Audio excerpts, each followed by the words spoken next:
That's the sound of a Syrian regime warplane. It's circling the hospital we've come to see. This hospital's already been repeatedly hit. We've been given access on the strict understanding we won't reveal its location or its name. Now, faster. Hospitals are one of the most dangerous places in Idlib right now, and the doctors in them are doing one of the most risky jobs. Even when they sheltered underground, the attacks continued. I'm in a black Muslim dress due to cultural sensitivities here. It's difficult to believe this was once a hospital. It's been a regime tactic to destroy medical centres as a way of forcing the civilians to leave the area. This hospital has been hit 15 to 20 times, and as recently as 2 weeks ago. It's utterly destroyed, now completely inoperative in this area at least. And this is despite everyone, the Syrian regime and the Russians, knowing the coordinates that this was a hospital. This is one of the attacks on that hospital.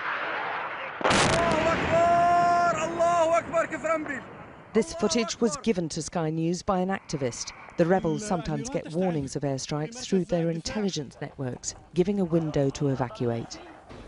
We visited 4 hospitals in Idlib, and all had been hit within the past 14 days. They're heavily fortified. This blast wall and the sandbags run along the entire ground floor of this hospital, but they're little defence against big bombs. Deliberately targeting hospitals is a war crime under international law, but the lack of accountability worldwide has left Idlib's medics furious and frightened. لا شك أنها في أقصى درجات الإحباط. I'm very disappointed in the international community. It's a war crime to make thousands of people leave their homes, but the world is silent about these war crimes against civilians. Those needing medical help now avoid hospitals and want to stay as short a time as possible because they're seen as so dangerous.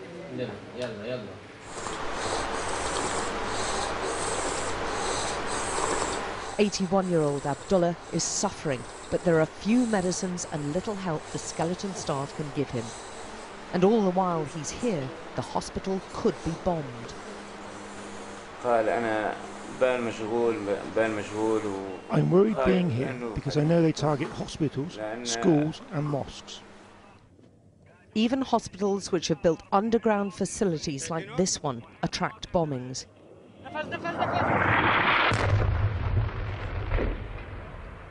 The hospital's again been put out of operation, and it was the only one serving thousands of people around here. It is more than a crime. The people now can't go anywhere else except the border. The people of north of Hamas, south of Idlib, have no hospital in this area. It was the only hospital working in this area. We found evidence confirmed by 2 British independent experts, which suggests other international laws may be being flouted. These are the fuses which can be used for cluster bombs. It was fired on a local market and local council offices where dozens of people had gathered to receive services, and it dropped scores and scores of bomblets all over these people. And the use of cluster bombs is banned under international law. But right now, more than 3 million people are in Idlib, with the situation deteriorating for them every day. Alex Crawford, Sky News in Idlib, Syria.